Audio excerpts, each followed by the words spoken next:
Did you know that there is a course called Women Who Lead where you get to spend hours with me learning how to make every interaction safe, logical, fun, and memorable? Doesn't that sound like a great way to spend some time? It will put tools in your tool belt that will change your trajectory. Give it a shot. Go to www.aimwithus.com and click on courses. I can't wait to see you there. Welcome to Productive Joy with Dr. Christie, where fun meets action.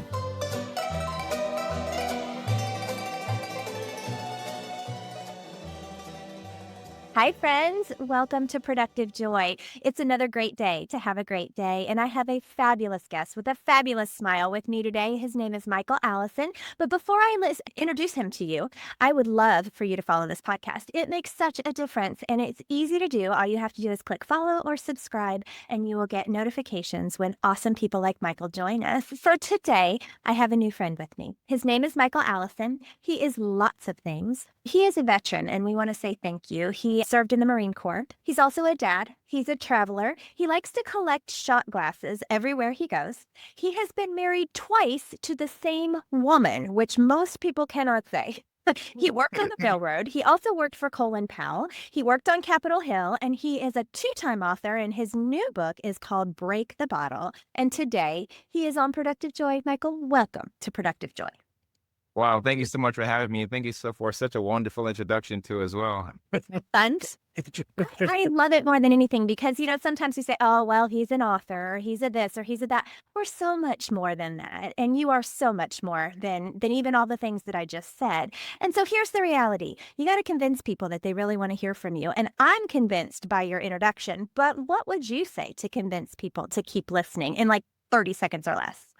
In 30 seconds or less, I would say what's most interesting about me is I've created this concept around breaking the bottle. And breaking the bottle for me is all of the things in my entire life that I bottled in, that I kept on the inside. It was not until I broke the bottle for me to actually start living my true authentic self. I love that. So I equate it to a popped can of biscuits. Okay. So the cans of biscuits that you hit and they burst open. That's how I feel sometimes. Like I'm putting all my pressure straight down and then eventually it comes out. So you're saying we got to break out of that bottle. Exactly. So often in life, we have all of these things that we keep on the inside, and it never allows us to get to our peak performance, find our identity, clear our mindsets, all of these different things. And quite often we get to the end of our time, end of our life, and we look back and we were saying to ourselves, why I didn't do this? Should I have done this? Could I have done this? And it all falls into, we were bottling so many things up on the inside and never actually truly do some of the things that we really wanted to do. Yeah. Why do you think people do that? What do you think that's systemic, like we're taught to hold it in? Or do you think it's something that circumstances cause? What's your take on that? Yeah, I think there's several factors that's tied to that. I think some of those things are circumstances from our childhood, some of the things that have been ingrained in our heads, some of the things that's tied to our culture, some of the things that are tied to our environments where we come from, the people that we surround ourselves in. And it's not until we actually get a little bit uncomfortable, getting out of our comfort zone, stop doing some of the things that actually paralyzes us to actually break away from that. But those are some of the things that actually ties into that leads to some of the things that have stress, anxiety, and just create a whole nother level of fear factor for us that keeps us where we're at right now. Okay, so take us back to little Michael. Where did you grow up and what got you to where you are today? Because clearly you're an overachiever. You've worked really hard and you don't feel well. So how did your journey play out? Yeah, so my journey started for me as a kid back in Jamaica. And Jamaica, if you know, is one of the poorest countries in the Caribbean, next to Haiti. And I grew up with my brother and my two sisters, mom and dad. Mom and dad were very hardworking individuals. So my dad was a taxi driver at the time, and my mom, she was a postal clerk. And growing up in Jamaica, it rains a lot. If you ever been to the Caribbean, you'll see that we have seasonal hurricanes. And one of the times we had bad flooding, bad hurricanes, and water rose so high in our house when I was about 5 years old. Woke up in the morning, you're seeing waters and like your toys just floating around, and mom and dad had to grab the ladder and sit us on top of the roof of our house. And mom and dad lost everything. And from that moment, I saw how resilient they were in regards to like, they didn't really complain about it or anything like that, but just understanding the magnitude back then, all of the things that you work so hard for, you know that you worked so hard for back in the 1980s, and we didn't have things like on Google Drive. You don't see have things that you see. Oh no, so they lost everything, and to see them bounce back from that was truly inspirational for me. And but that left us homeless, you know. And after that, we had to figure things out and get another house. Shortly after that, 2 years later, we go through a hurricane, and the hurricane blew the next house we have again. And during this time, you know, blew our roof off. The country lost about 300 people. And then this is when mom and dad said, you know what, it's time for a change. And once mom and dad decided it was time for a change, they made a sacrifice. And once they made that sacrifice, they actually went to New York to go work some odd end jobs. But then we stayed in Jamaica for a little bit, but we went to Miami, Florida to live with my aunt. And that separated our family for a long period of time, and that started my journey of some of the things that I experienced as a child as well too, which did not turn out to be some of the greatest experiences as well too. So wait a minute, your parents were in New York and you were in Miami?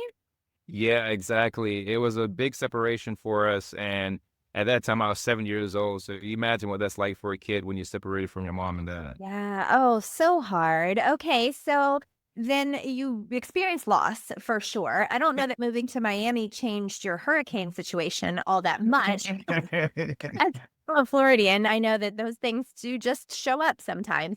So Right. you were with your siblings in Miami? Yeah, so what happened is there's a much more backstory to this, but we went to live in Overtown, which is probably the projects of the projects, the ghetto of the ghetto in Miami, Florida. So it's not South Beach, Key West, Palm, No, you people know. don't understand Miami unless they've really been to So Miami. if you've Yeah. been to Miami, you'll know what it's like. So we went to go live with my aunt. My aunt was from another relationship my grandfather had from back in the days, if you get the I story. get it. I hear you. Oh, anyhow, we go and live with them in Miami to Florida. But when we go live with them, you know, they're in the projects in the ghetto, and at that particular moment, they had 4 kids of their own, and they took on 3 more kids to live in their house.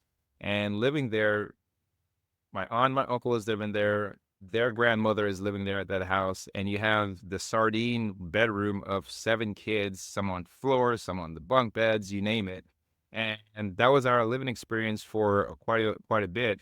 And unfortunately for me, you know, that first night that I get there, my older female cousin tries to take my innocence away from me, and that really rocked me. And I struggle with that as a kid, especially when you're not with your parents and you're a guest in someone's house and you're trying to like navigate how to deal with that. And that was a struggle for me You're 7. at 7 years old, you know? So, you know, this is some of the things that I started bottling in on the inside and didn't really know how to channel that, how to deal with some of those things, which is why I talk about your environment, which you have no control over, but these are some of the things that is occurring to you as a kid.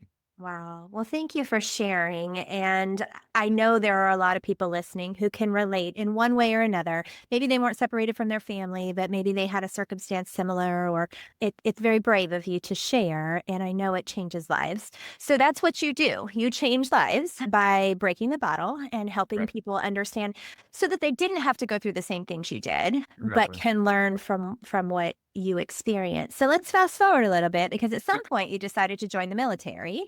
And off you went to the Marine Corps. Did you do that straight out of school, or what was your next step?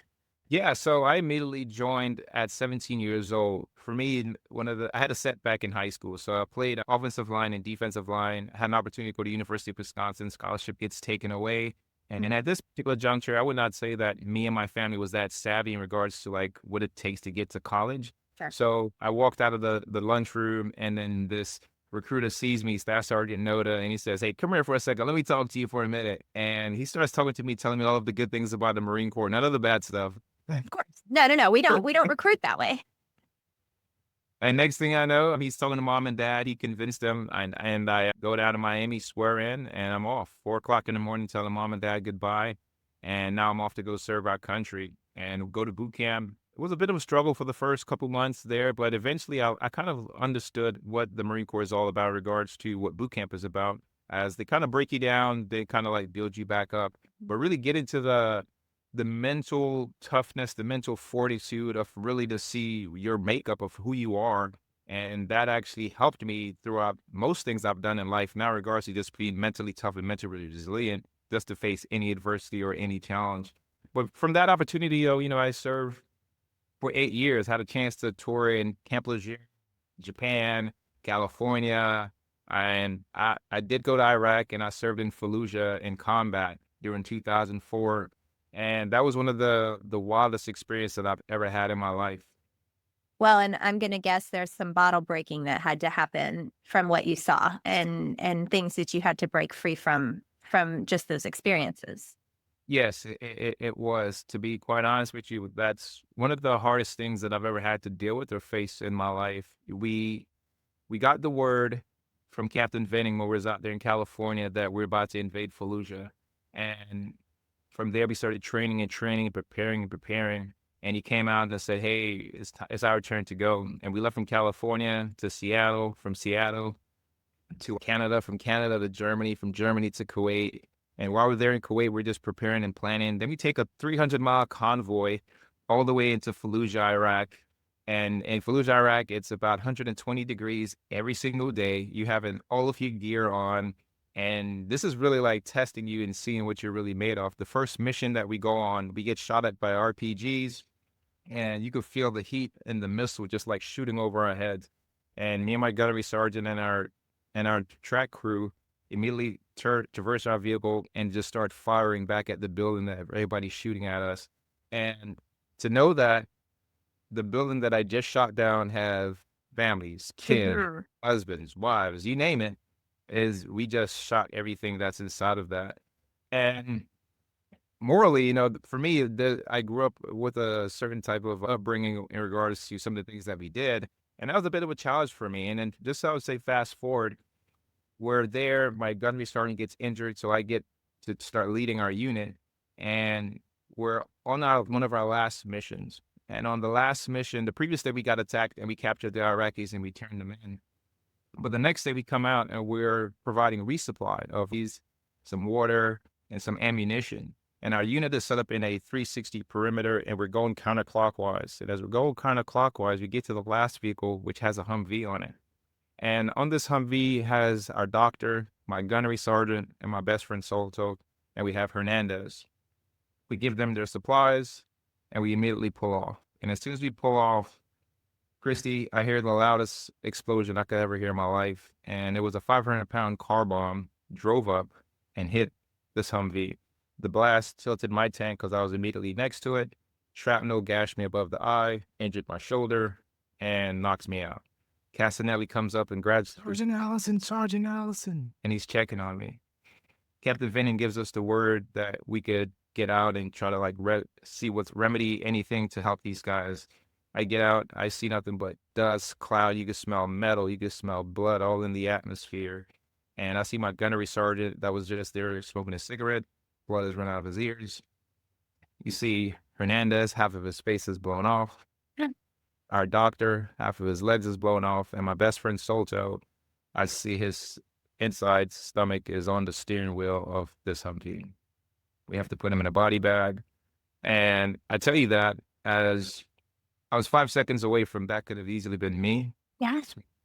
But the next thing is whenever I tell my story or whenever I do keynote speeches, I share this moment. And it's a very tough time for me in regards to like what I bottled up and what I kept on the inside. And I drove around and passed that vehicle. So in my mind, I've always had the story replaying over and over in my head. I should have seen that. I could have seen that. I could have done something about that. So the amount of grief and guilt and shame that's tied to that plagued me for well over 10 to 15 years of my life. Sure. When I got out of the service, I could never tell, I never really told anyone that I served. I struggled with PTSD. I struggled with mental health, any of these things, because there's so much of a heavy weight that I was carrying, that burden, and all those things that I was bottling up on the inside. So, thank you. And what got you through it? What pushed you? Because we know that whether we've served or not, this is hard stuff that you can't even pretend to understand. So who or what got you from misery to wholeness? Because I mean, you literally, your website says you harness joy. Like Most people wouldn't harness joy from that. So tell us what got you past that? It took several years, but this is what happened. I was there in Tampa, Florida, and I was actually on my divorce going through at that time. I was on 13 different medications, and I just really thought that I didn't have any purpose. I didn't have anything to live towards. And one night while I was there in Tampa, Florida, got 50 pounds of weight tied to my legs, and I went to that bridge there in Tampa, and I was going to take my life.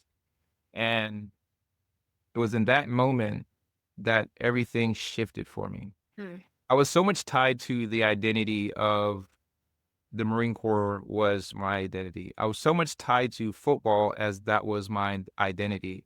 I was so much tied to the things that occurred to me as a child that that was my identity. I was so much tied to the things of I'm a bad dad, I'm a bad husband, I'm a horrible person, all of these different things. And in that moment, that's when I had the shift and really started putting things in perspective. And it was a letter that I wrote to my mom in boot camp. And when I wrote this letter to my mom in boot camp, it was of me complaining and me just talking about all of the bad things that has occurred in my life. And she wrote me a letter back, and it really put things in perspective because I had wrote a letter when I wanted to take my life. And it was more so of like, you have everything inside of you that you could be great. You could do so many great things. And she also shared with me all of the things that they've been through in life and they've gotten through it. They've been through the flood. They've lost everything. All of these different things. We made sacrifices to come to America. All of these different things. And look all of the things that we've been through, and we're still here. Anything that you're going through, you could get through it. You just got to start digging deep and start looking at different things. The letter was a whole lot of things that she wrote inside of it, but that really started giving me true clarity and getting into alignment with who I wanted to be.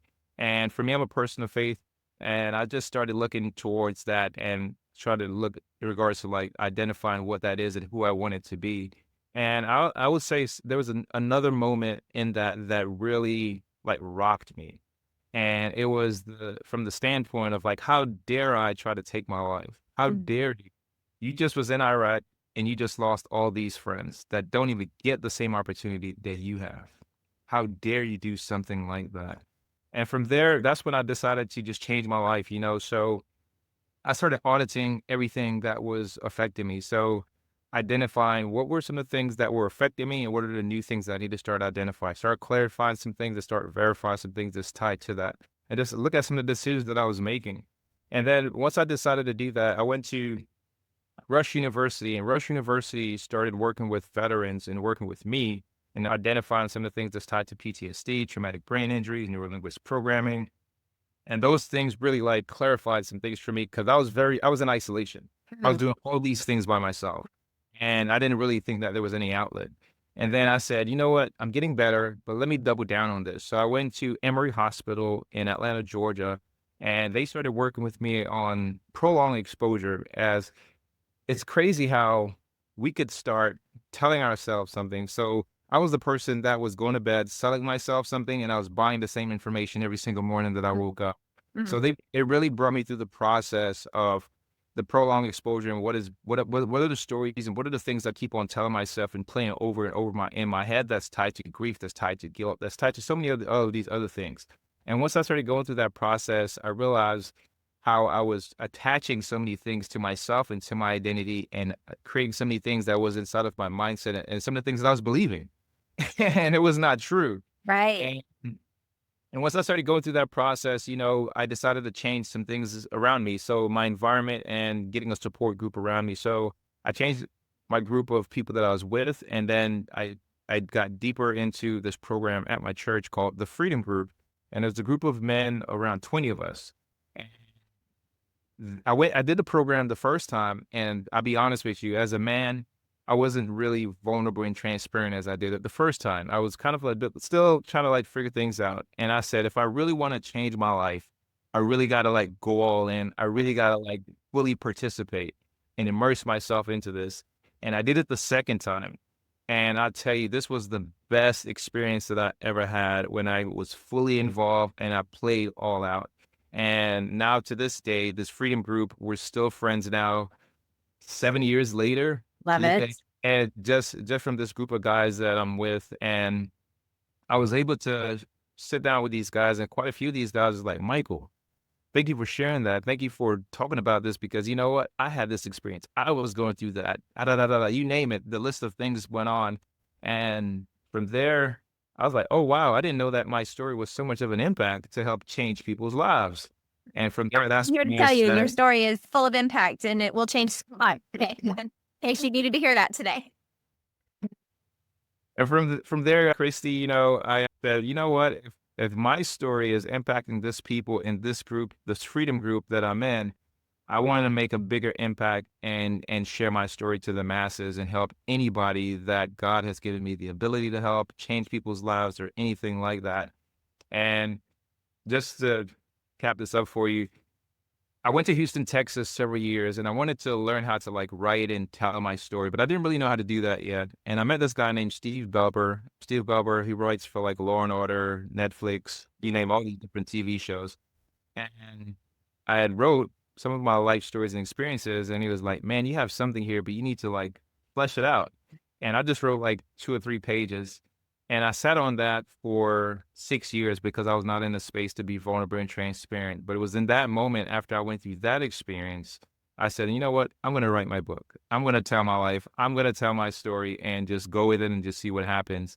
And from there, that's what set me on a blaze, set me on a path to start telling my story, share my life. So wrote a book, did a TED Talk. Now I'm a keynote speaker, doing all these great things and just impacting and changing people's lives. Okay, hold on. So the name of the first book is?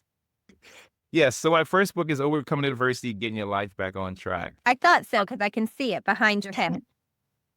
For those that are watching, there it is. Say the name of it again. I want to make sure people caught it. It's Overcoming Adversity, Getting Your Life Back on Track. So this is the first cover, and we actually updated the cover. So the next cover that is out now, you see it's a picture of me and I'm in my Marine Corps uniform as well now. Yep. Oh, I love it. Okay, so that was book number 1. And now we're into book number 2, which this is airing July 1st. And so it should be out, right? By now. Yes, it should be out by then, yes. Tell us a little bit more about Break the Bottle. So Break the Bottle is about what I just shared with you, but more so from all of my interviews and my own personal experiences and some of the science that's tied to it. But it's really about shattering your limitations. It's really about digging deeper into some of the things that we actually ball in. But now we're going through a framework of how we could actually get to our peak performance. So the framework is decision, direction, and destination. And then throughout the entire book, we're talking about how we could break it and reframe it. How we could actually dive into some of the things where we're doing mind sweeps, and now we're actually going towards our purpose and towards our peak identity.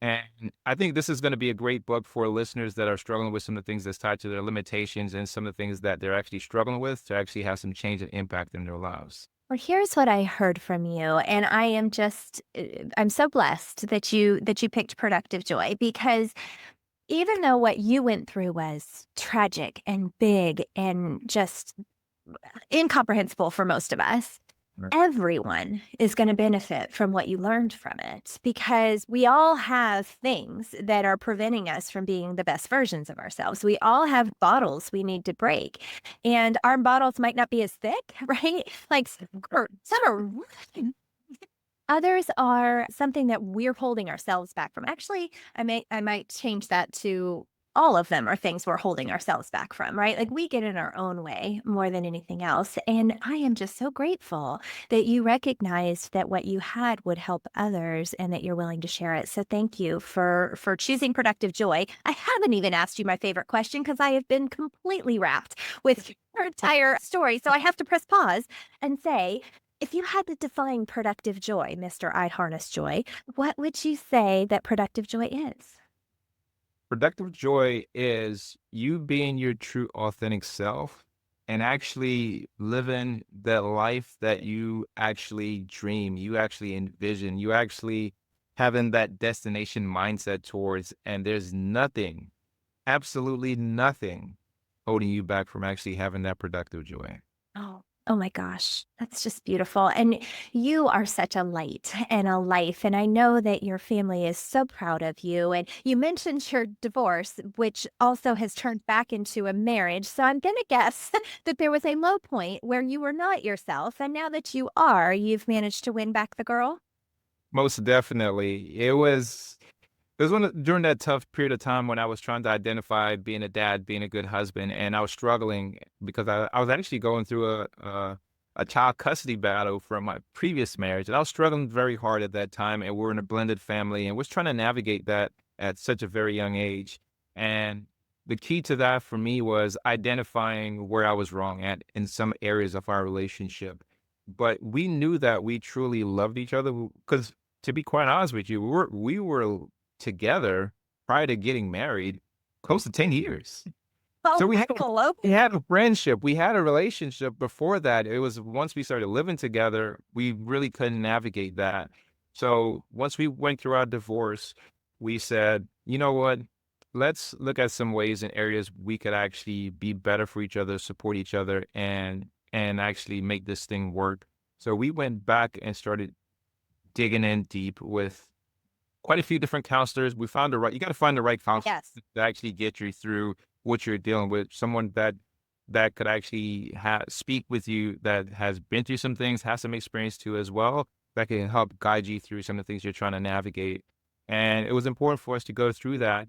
And once we went through that process, we were in counseling for close to 3.5 years for us to actually work through that. And what really put a capstone on that was for me going through that freedom program. Going through that program with those guys changed my life and really had a great impact. And from there, one of the guys that's in the freedom program, he's the one that actually married us. Oh, and so So that was pretty cool. His name is Josh. But from there, I went back through the program, and what was cool was her family saw the change in me. The kids saw the change in me. She saw the change in me, to know that I was really, really serious about what I wanted to do and put our family back together.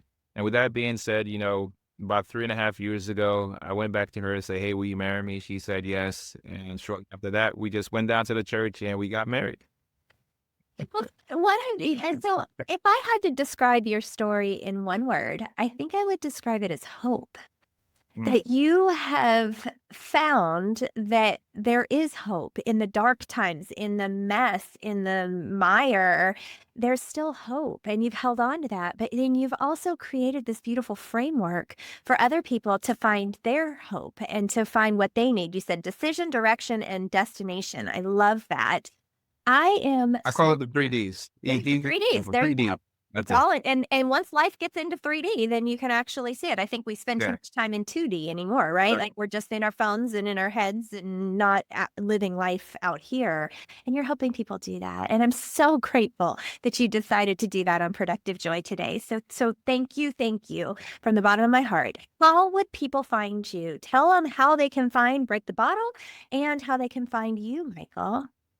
Definitely. You can find me on my website at www.michaelwallison.com. On all social media platform, I am Michael W. Allison. And then you could also just reach me at mallison@theadversityacademy.com if you want to reach me by email. Love it. Okay, so the W is important. I'm going to guess there are a couple Michael Allisons out there, and you needed Yes. part G. I love it. Okay, so make sure you put the W in there, friends. I have to ask you my rapid fire questions, and I am so excited to hear your answers. Are you ready? Let's do it. Okay, question number one. What is your definition of fun? One is traveling. Oh, where's your favorite place on the planet? Favorite place, I would say, is Rome, Italy. Beautiful, beautiful. My husband and I went to Italy about a year and a half ago, and we can't wait to get back. It was definitely amazing. Okay, how do you know that you are showing up as your authentic self? When I never have to second guess my authentic self. Never have to second guess. I love it. Okay, how do you channel your best self on your worst days? I have a framework of what I do, and it's completely do a mind sweep that's tied to break it. And then the next thing that I do is there's the reframe it aspect, and that's reflect and refocus. Reflect and refocus.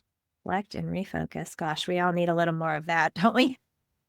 Well, and I love the simplicity of what you're teaching people. Simple does not mean easy, but simple is sticky, right? Like we can remember things that are simple. And so reflect and refocus is perfect. Decision, direction, destination, perfect. Those 3Ds. I love that you have created something that people can repeat. There's power in that, sir. That's what adult learning looks like. So well done. And you've made Great. Last question, tough question. Of all of the brilliant things that you've said today and all of the things that you've shared with us, people really can only hold one. So, what's the one thing you want people to hold from today? when you decide to break the bottle, the one thing that I want you to hold on to is being difference led. And what difference is it going to make in your life, your family, your business, whatever it may be? Always be difference led, and that will get you past anything that is holding you back. Motivation is only going to last so long, but if you understand and identify what the difference is going to be, it'll keep you moving and make you take action. Mic drop, sir. Well done. Thank you. Thank you. Thank you for your time today. Thank you for just choosing hope and for being this light into the world. I am so grateful that our paths crossed. Friends, I'm telling you, they just keep getting better. If you weren't as totally wrapped up in that conversation as I was, I don't know what you were listening to, but it wasn't this. Thank you for being here. We so appreciate you. Our goal with Productive Joy is that you find a nugget or two of wisdom that you can use right away so that you can figure out how to turn fun into action.